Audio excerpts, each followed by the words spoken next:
Welcome to another edition of the Sports One.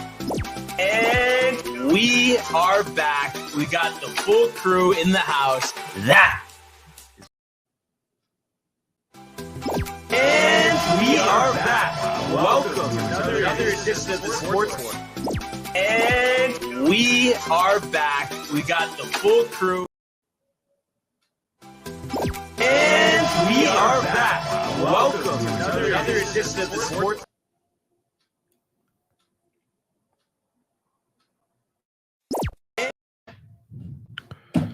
Okay, guys, welcome back. Little bit of a technical, crazy difficulty right there. What a way! So crazy. Video's not playing, but you know what? We're back in studio, so let's fucking go, dude. Doesn't even matter. Very special show for you today. Guess what? I am your host, and it's just me today. That's right.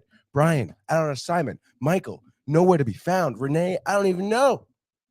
Tony's hosting, baby. So, oh boy, is it going to be a great show for you today. We have some hot button issues. The Rangers won last night. Absolutely love to see that as well.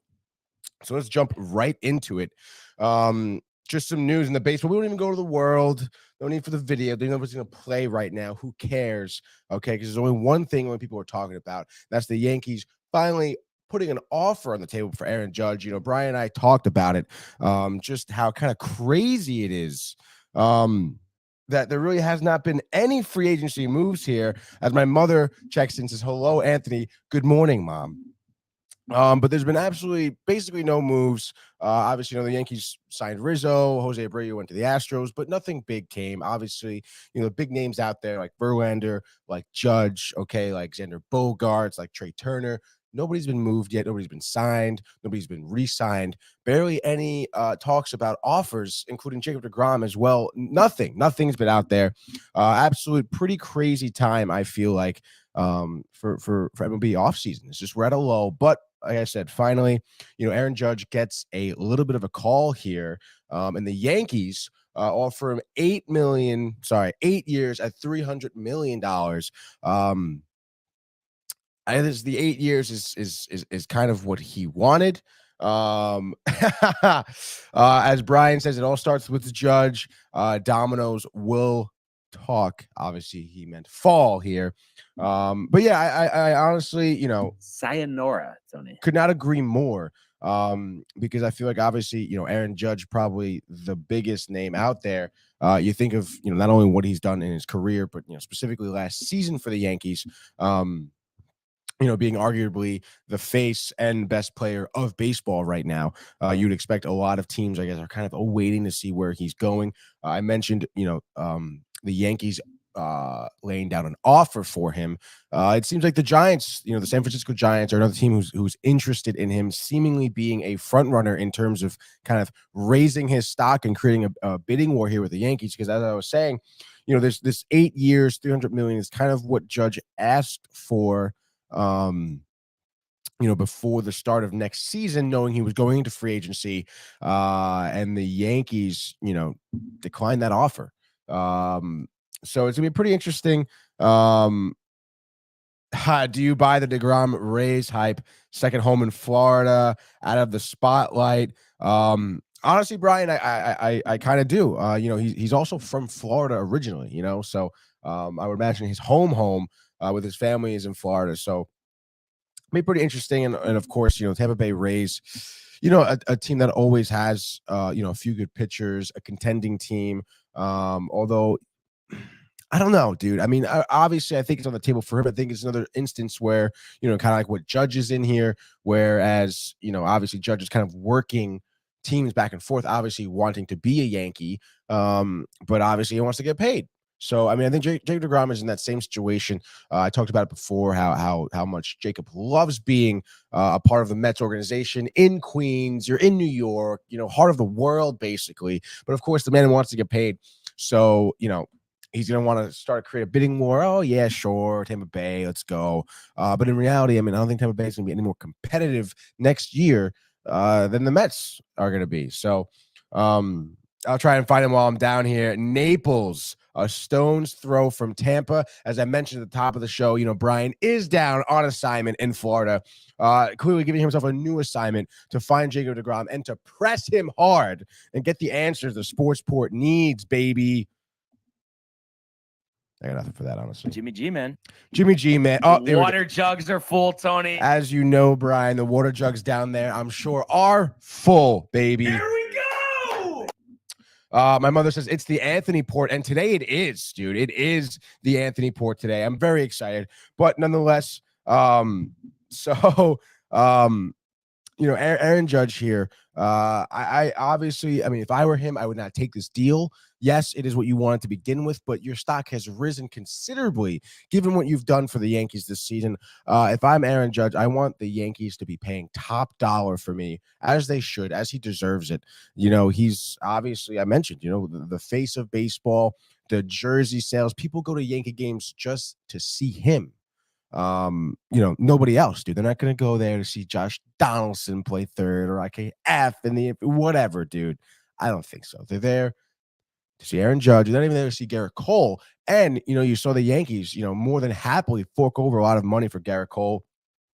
FYI, this 8-year, $300 million contract does make Aaron Judge the highest paid position player in the MLB. The highest paid player right now is, believe it or not, Max Scherzer, makes about $43.3 million per year. The next would be actually Anthony Rendon, surprisingly, who makes $38 million. I think he's had like a 7-year, 240, whatever math that kind of counted out for.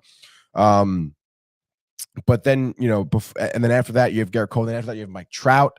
So obviously, one of the highest paid players, number 3, in the top 3 here is Garrett Cole. If I'm Aaron Judge, I want to make more than him. Number 2, Anthony Rendon.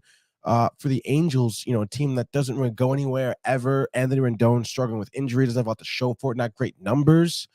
And here you are, he's the highest paid position player in the Major League Baseball. What the hell is what I'm thinking? If I'm Aaron Judge, I want to get paid way more than him. And obviously with, again, that offer that the Yankees just laid down, he would be. But I'm not taking that, dude. He's going back to the Giants, seeing what they're going to give him. The Giants, I would say, undoubtedly would offer him more money per year than that. Maybe even another year in the contract too. Maybe give him 9 years, 9 years, 340 or something. I guess we'll kind of see how that, equates. I'm really bad at math, so I'm not going to be hitting a lot of math here. But it's definitely some food for thought here. And as Brian said, I think once Aaron Judge does get signed, you're going to see some signings left and right, which is about time. It is December 1st here. The holiday is over.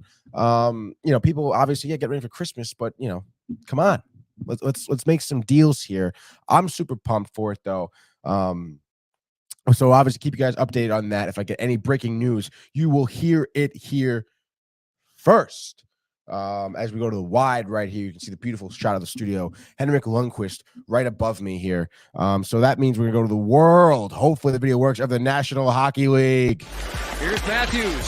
Scores! Hat-trick goal! My goodness. This is I'm at a loss here. At a loss. Obviously, videos are not working today, guys. So we're just going to put the axe on the videos here. So, whatever. All right. We don't need it. Okay. Screw them, dude. So anyway here, I guess now that we're in the world of the National Hockey League, which I'm kind of tight about the videos, to be honest. Of course, today, whatever, this day, I don't even care anymore. But nonetheless, we're in the National Hockey League here. And not a lot of games, but 4 games to recap from yesterday. Obviously, games we previewed yesterday with Mike and I here. A very nice, NHL segment with Michael. That was obviously, he's the big Devils fan. Of course, shout out to Michael, by the way, too. Big birthday celebrations yesterday, and obviously, nobody's here now except for me. So obviously, the celebrations were pretty high, baby. But who's coming out on top? It's me. Kiss of death, Tony. That's right. Everyone got the kiss of death. Not me, though. Very good there. Thank you, Brian. So anyway, Gentleman Jack. There certainly was last night. So let's get into the National Hockey League here. The first game we're obviously going to recap is the Rangers game here. Big game here for the Rangers. Obviously, we mentioned and how horrible they've been doing, which is pretty horrible. Having a lackluster road trip, dropping games they should have won. But here they are, obviously in Ottawa against the Senators. And you're thinking, I know what Brian was thinking. Brian was thinking they're going to lose. Michael was thinking they were going to lose. What did I say? They were going to win. What did they do last night? They got the dub. And it all started with Halak, believe it or not. They had 34 saves in the night. I had no idea this would be a Halak game, especially because, there was no back-to-back, daily face-off. What did it say? Unconfirmed. Who would have thought, Halak was starting? But he did last night. He worked his ass off, believe it or not, to get his first victory of the season as a Ranger. First victory as a Ranger in his career, obviously, but first victory of the season for him. Like I said, okay, he had 34 saves on 35 shot attempts, obviously allowing the one goal here. 971 save percentage. I think that's a huge, getting the monkey off his back. Hibachi story. As Brian would say, getting the proverbial monkey off your back. But you know what? Good for him, man. I think, there's obviously a lot of negative against Halak right now. Georgiev was our backup. He's doing great for Colorado. Halak is old. He's slow. It took him forever to get a win. Giving up some goals that he didn't really like, obviously, throughout the year so far. But nonetheless, I think he finally, like I said, got that monkey off his back. He's going to feel better now. He's going to be a little bit looser in between the pipes. And on top of that, the Rangers just played a good game in general. I understand, it's the Ottawa Senators here, but in reality, the Senators, any team can win. We've seen that. Brian's learned it. We see it every night where any team can win here in the National Hockey League. Everyone knows that. But the Rangers, like I said, no win's a given here. The Rangers played hard. They played smart. They 36 shots on net here to Ottawa's 35. The hits were flying too. 30 hits for the Rangers to 31 for Ottawa Senators here. Rangers, though, struggling in the faceoffs here. Only winning 15 of 51 faceoffs. So that's coming in just a tick below 30% here in terms of winning percentage there.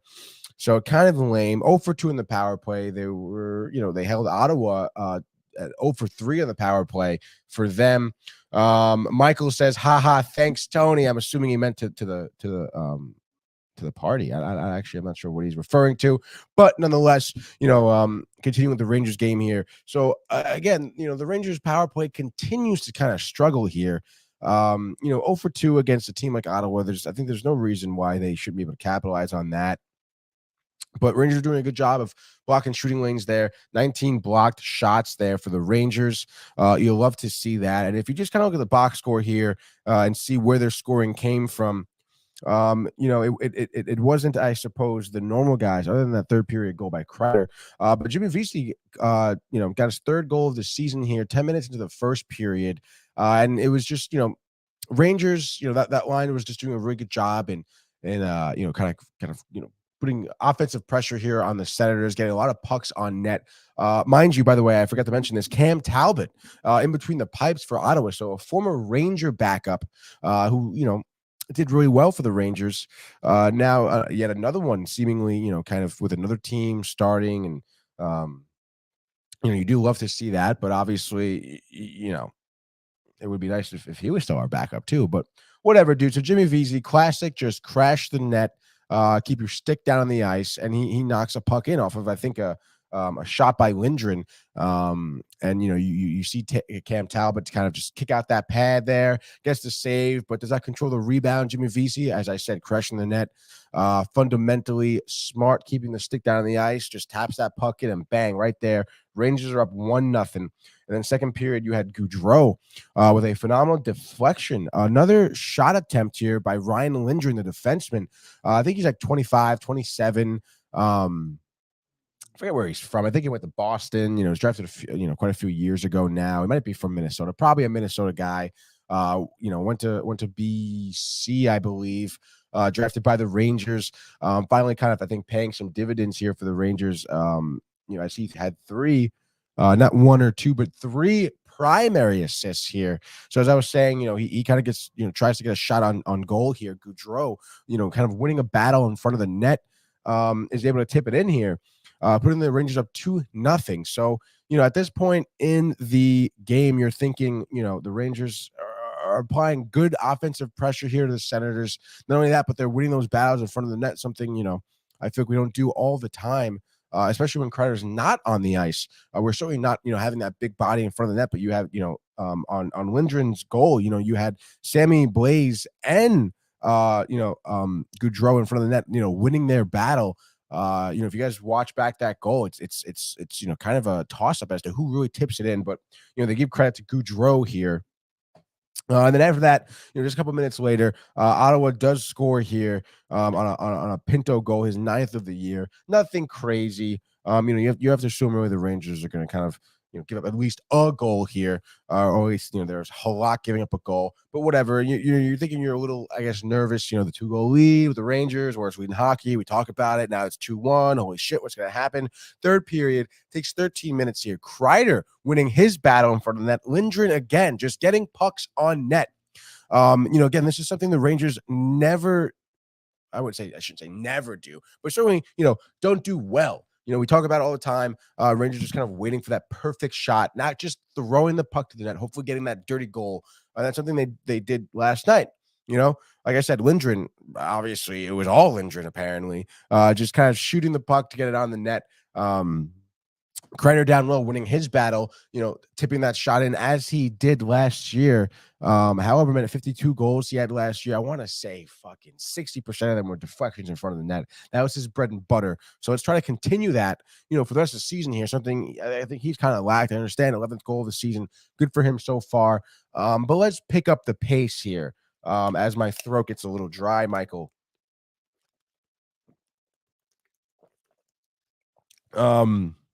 So there you have it there.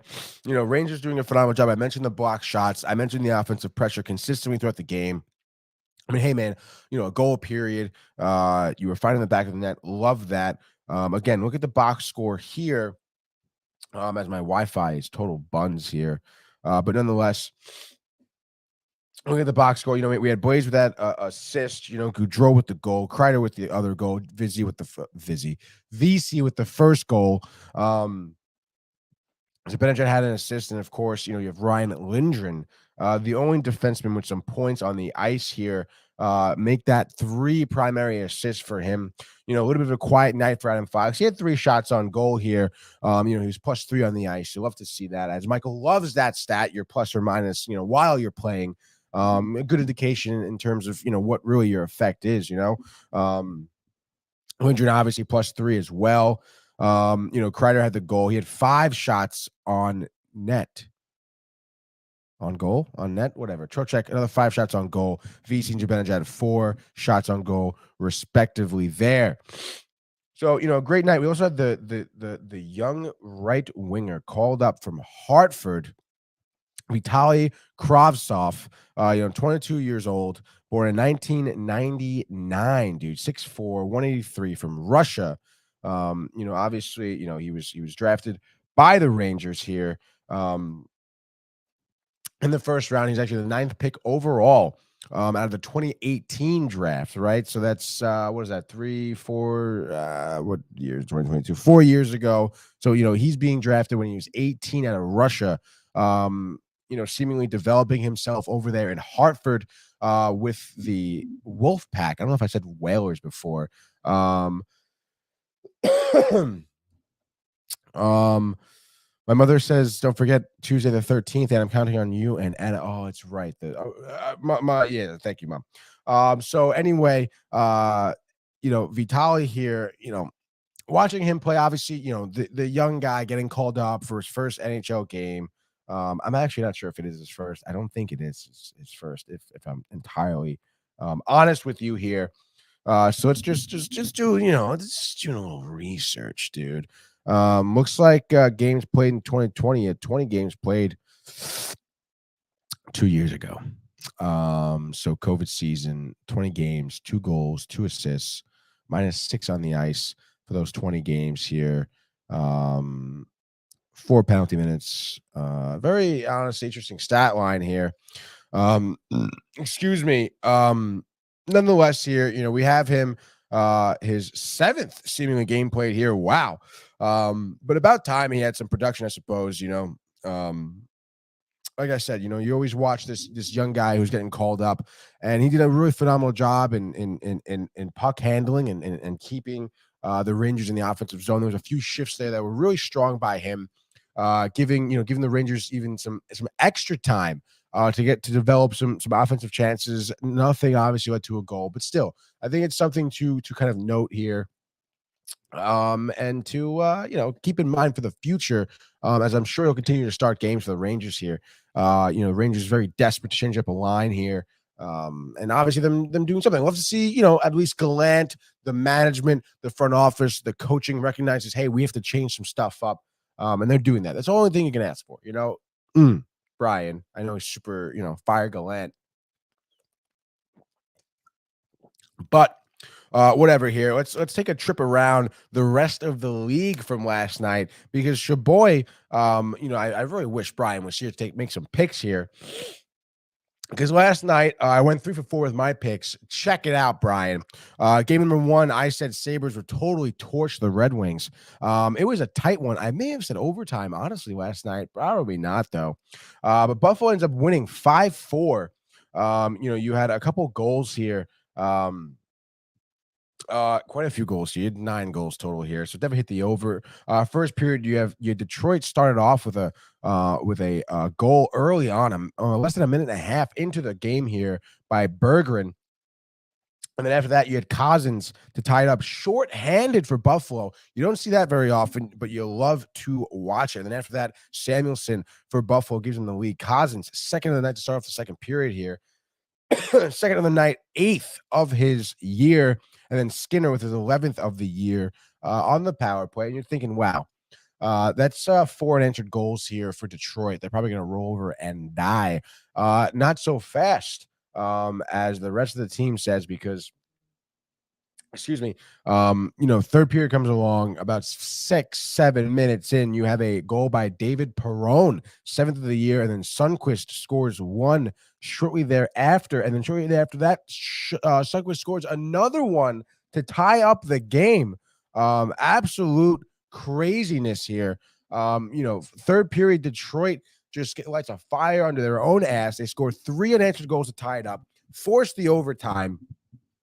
Overtime goes by. They go to the shootout. Always love the shootout. And it was actually pretty crazy here, because it looks like Craig Anderson and Alex Nedeljkovic, however you say that for Buffalo here, was doing really good. As they made, honestly, 2 saves each. And then, in comes Dylan Larkin. He just totally misses for Detroit here. Kind of tough. You really would expect Dylan Larkin to score in the shootout, put pressure on Buffalo to score, I should say. But then after that, Buffalo scores anyway. Jack Quinn gets one past Nedeljkovic, excuse me, for the win here. Super impressive stuff by Buffalo. Excuse me. Again, in Detroit here, to kind of, I guess, have Detroit climb back, to stay poised, at the end of the third period, going into the overtime, and then to even, win in the shootout. Alex then between the pipes for Buffalo, great job. And then obviously Jack Quinn with a diving shot here in the shootout. Absolutely phenomenal stuff. I wish we could show you guys, but nonetheless, moving on. I said the Maple Leafs would beat the Sharks regardless of the Sharks' talent. And that is exactly what happened. Mitch Marner, a guy who I talk of very highly, very often. He had a goal last night. He actually had the empty net goal, but nonetheless, dude, he had a goal in the third period by Engvall, which was the goal that put Toronto up 2-1, because Austin Matthews started out the scoring, I should say, 4 minutes into the first period here. And then you had one by Nieto. I mentioned, he'd be pretty decent here, assisted by Couture and Sikek. But nonetheless, I think overall kind of a low scoring game here, especially for Toronto, even on San Jose's side. I mean, 3-1 for a game to be 1-1 going into the third period here. And then it kind of taking that, mid to late third period goal to put Toronto up, and then the empty netter. Basically, you don't even count that one. As Brian says, Halak, and Halak again. Brian Barnaby. Halak, dude, do you still want him? I don't know, Brian. I'm not buying it from you, Brian. I don't think you're impressed at all. I think it's on to next game for Brian here, as it should be for many Rangers fans, for the Rangers team in general, as we hit that wide shot again. So this is really what Brian sees, honestly, from the table, huh? Coincidence, the first one on Michael's birthday? I think not, okay?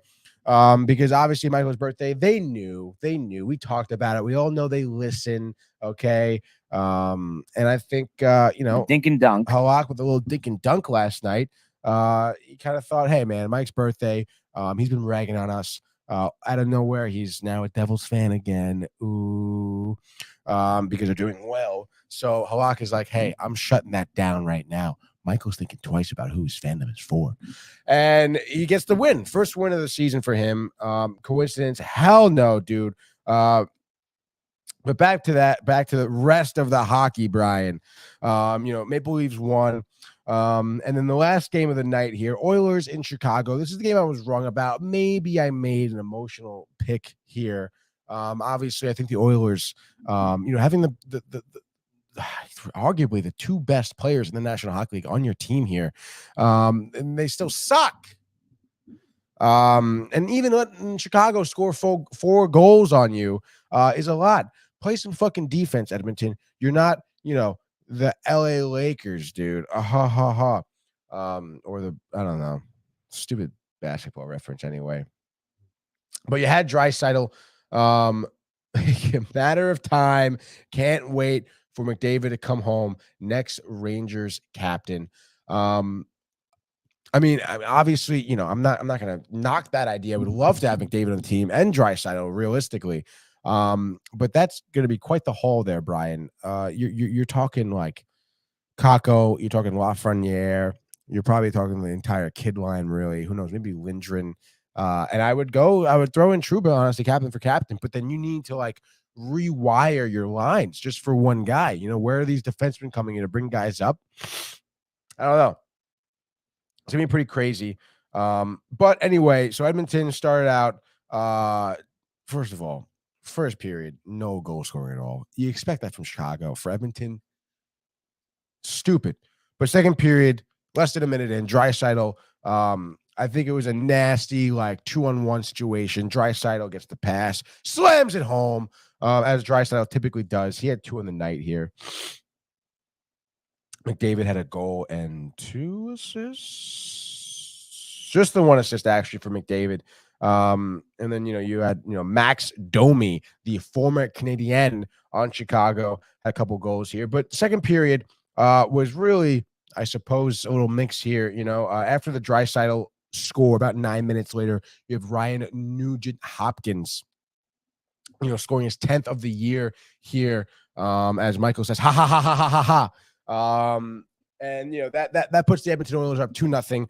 You had the Blackhawks try to climb back. They score a goal, late in the second period. Third period comes along, bang bang play here and there. McDavid scores, followed by a Janmark score from Edmonton. They're up 4-1, and you're thinking, oh man. But then Max Domi, scores his first of 2 on the night on the power play too. So successful power play here for the Chicago Blackhawks. And I think the penalty killing is going to be something that really destroys Edmonton down the stretch of the season. We saw Edmonton have a really disappointing season last year. Of course, making it to the Western Conference Finals, but having a dud against the Avalanche, of course, obviously, a tough task for anyone. But Edmonton, you can't just have offense on a team and expect to be good. This is why I don't like them, because they're not really fundamentally sound. They're not a fundamentally developed roster. Get some defenders, get a better goalie here, play some fundamental hockey. Don't just give it to Draisaitl. Don't just give it to McDavid and expect magic to happen every single time. It's no good. Anyway, Edmonton ends up winning this game 5-4. Whatever, dude. Good for them, I suppose. Chicago, honestly, I don't even think I want Patrick Kane on the Rangers. I don't think I even want Taves. They're having dog shit years. I understand, it's tough to play with a team, to have the controversy that the Blackhawks did, to be playing as bad as the Blackhawks are right now. And for these two, players who have seen Stanley Cup finals, have held the cup, were debated to be the best players in hockey not that long ago, to have such a significant fall from grace here, not only as hockey players individually, but as a team as well. Kane and Taves aren't doing well. They're not doing well. And I really question if a change of scenery is really going to do much for them. And it's going to suck if that change of scenery is them being brought to New York for a considerable haul, and they just land flat on their faces. I don't want to see that at all.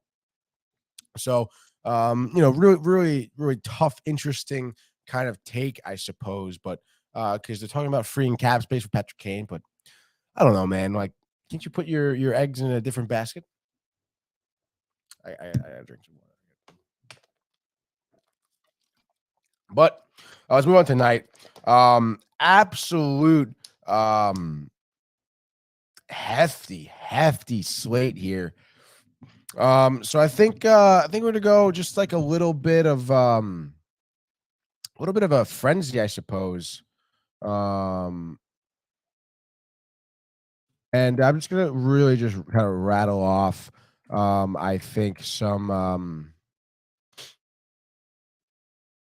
scores here. So I'm trying to bring up a little bit of music here. Audio rendered. Please restart your computer. Get the fuck out of here, dude. What is this action? NHL theme music.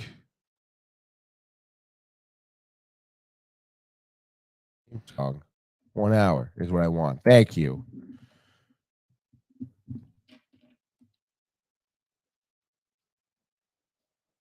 Why? Nothing is working right now. This is absolutely ridiculous. Anyway, ain't no fucking music.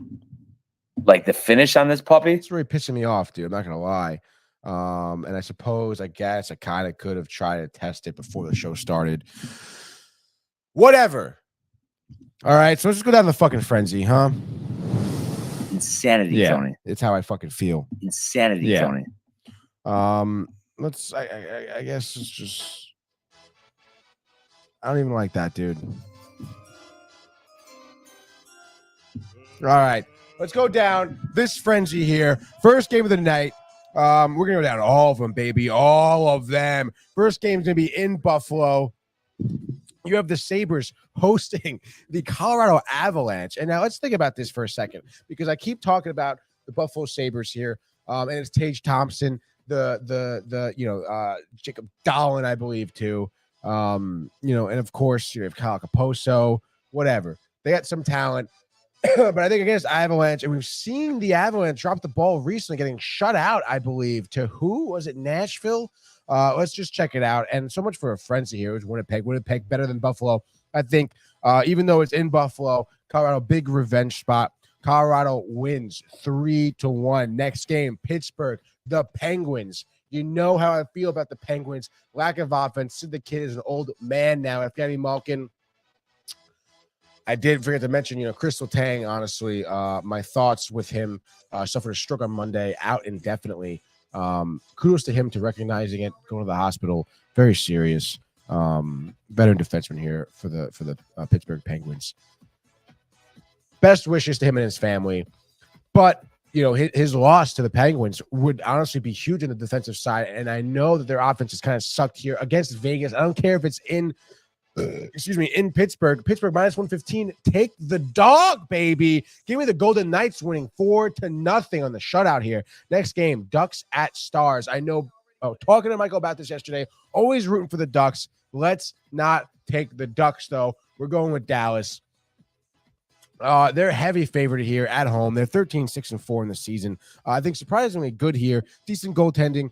Good offense all around here. Minus 305 at home. Wow, dude. But give me the Stars. I think they're going to win 2-1. Ducks are going to put up a good fight. Next game here, you have Nashville in New Jersey against the Devils here. Devils obviously the favorite here, minus 210. I really give me the Predators here, Michael. I don't give a fuck, man. You got the new hat. I love it. Whatever, dude. Give me the Predators here. Roman Josi in between the pipes. Not Roman Josi. Soros in between the pipes. Talked about him yesterday. Pretty decent. Roman Josi, doing decent offense here. Doing decent offense. What the fuck? Philip Forsberg also playing a great game. Niedermeyer, former Minnesota Wild. Give me the Preds in the upset. Give me the dog again here. Preds win 2-1. Let's go. Next game. You have the Philadelphia Flyers hosting the Tampa Bay Lightning. Tampa Bay, believe it or not, is favored at minus 235. I understand Vasilevsky, great goaltender. A few mistakes this season, though. Stamkos, okay season so far, but the rest of the team is old. Give me the Flyers coming off, I think, a hat trick game by Kevin Hayes. He had 3 goals in his last game. Carter Hart having a great game. I forget who it was against, but whatever. Tortorella happy beating the Lightning. Let's go. The dog again. Next game, Minnesota hosting the Edmonton Oilers. Minnesota, surprisingly, honestly, minus 155. I think, honestly, trap game. Vegas trying to get you to take the Oilers because of their offense. Fuck them. Take Minnesota at home. You have decent goaltending. You had, honestly, a great year. Zuccarello's still in there. Caprizi, or whatever his name, still doing great for the Wild here. Jared Spurgeon on the defense. Let's take it. Next game, the Blues hosting the Carolina Hurricanes. Carolina minus 140. Blues having a tough season. They're 11-11, just at 500. No overtime losses so far in the season. So you know what? Hey, give me the Blues here. Take the dog again in overtime. They win 5-4. We've seen great stretches of offense out of them. Let's see it here against the Hurricanes. Next game, you have the Flames, the Battle of Canada here, because they're hosting the Canadiens in Calgary. So you know what? Give me the Flames here. Minus 305, the heavy favorites. I was talking, about Kadri, about Huberdeau finally gelling. We saw it in the last game where they won. Give it to me. The Flames. Next, Seattle, the Kraken. They're hosting the Washington Capitals. Capitals, absolute dog shit offense. We have seen Ovechkin wake up early recently, I suppose. But I think the Kraken, I know minus 125 could go either way. You know what? Fuck it. Give me the Kraken. Screw the Washington Capitals. Okay, screw Ovechkin. Again, he's been good as of recently, but I think this game, skip it over. It's going to be the Kraken. Jordan Eberle, McCann, Burakovsky. Let's go, Seattle. They win. Let's say 4-1. Lack of offense. Keep it up, buddy. Let's go. Canucks hosting the Panthers. Panthers minus 135. They should be minus 500. Okay, because the Canucks suck. All right, so give me Panthers here. Easy money. Take it. Tag him. Bag him. Parlay with whatever you want. Whatever I said to take. Panthers 5-2. Last game of the night. This is going to be Brian's favorite. This is certainly going to be Brian's game of the night. 10:30 LA, the Staples Center. Who's walking in there? The Arizona Coyotes. Vejmelka.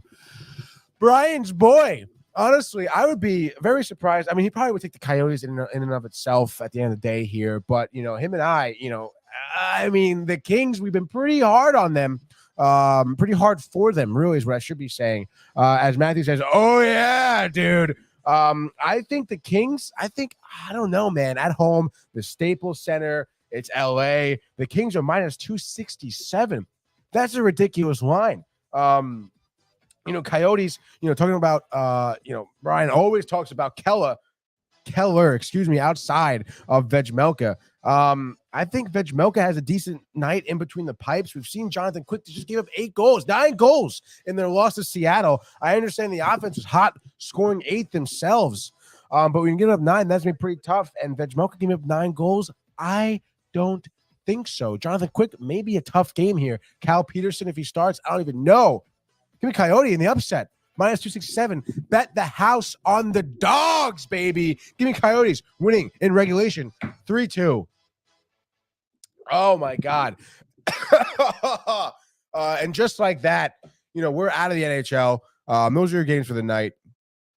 What do we have coming up next in terms of sports, honestly? I think that's it because, I think the Knicks lost last night, I I can talk some NBA if you really want me to. Mitchell Robinson had a great game. I heard about that on the radio via Rick and Dave. So you love to hear that, dude. But, whatever. I mean, Knicks lost to the Bucks here late, I suppose, 109, 103. I think the Bucks were not doing well. But obviously, Knicks, people asking for Thibodeau's job here. I think Michael being one of them. But Grayson Allen, good for him, I guess. The late three, as they say. The dagger, as they say. But hey, guys, I mean, I just looking at some, seeing if there's any, changes of news here, any breaking news, any news to break. Just let's look here. Aaron Judge, you gotta type it in. Free decision coming within a week. We discussed the latest move on Hot Stove. Hot Stove sucks. MLB Network, where you at, dude? Huh? Yeah, just I don't think anything else to report on yet. Aaron Judge, nothing has been decided. As I mentioned, I'm sure the Giants are up there licking their chops at the bullshit offer the Yankees even laid down, by the way. I would be insulted if I were him. But hey, man. I think that's going to be it for us. Again, the videos aren't really working here for me, so I'm going to have to do my own closeout. I'm obviously going to, double check this technical issue here that would happen when I'm doing the show solo, because fuck me. I thought he was full of shit. Let me finish, Tony. So I want to thank everyone for tuning in here. I had a great time. Obviously, hockey and baseball, my bread with the butter and the butter. Whatever, dude. I had a great time with you guys. I appreciate everyone for commenting. No prefer sighting today. So that was pretty interesting. Because Brian was coming in hot. Brian also didn't give me any picks, by the way. But maybe I'm gonna start my own fucking pick thing. Okay, just between myself, me, and I. Okay. But everyone, thanks for tuning in. Great job for tuning in. Great job going to Downtime TV and getting some holiday merch. Okay, there's hats, winter hats. There's a 5-panel hats, hoodies, crew necks, t-shirts, black and white, whatever color you want. Fanny packs, backpacks, phone cases, my guy. Stocking stuffers for the holidays. Downtime TV has got you. I'm telling you. Go to our YouTube. Check out the rest of Sportsport. I know, obviously, news has been late. Go check out Screen Time. A ton of good stuff there. The Gaming Corner. I may do one today, honestly. I'm in the studio here alone. It's a beautiful day out, so why not have a gaming corner? If I feel like it, I'll keep you guys updated, I suppose. But nonetheless, yeah, you heard that, huh? Yeah. Thanks everyone for tuning in. Again, I'm gonna prefer with the late show. Good show, guys, he says. And obviously prefer wasn't listening because there's no one here besides me. And Michael says, great show, Tony. Thank you, Michael. Can't wait to see your beautiful face, bud. So everyone, thanks for tuning in. I'm going to try to put the closeout video, but it's probably going to go to black, and then I'm just going to go end broadcast. So I will see you all mañana. Hey guys, Tony here from Downtime TV checking in. I want to thank all our fans out there who's been liking, subscribing.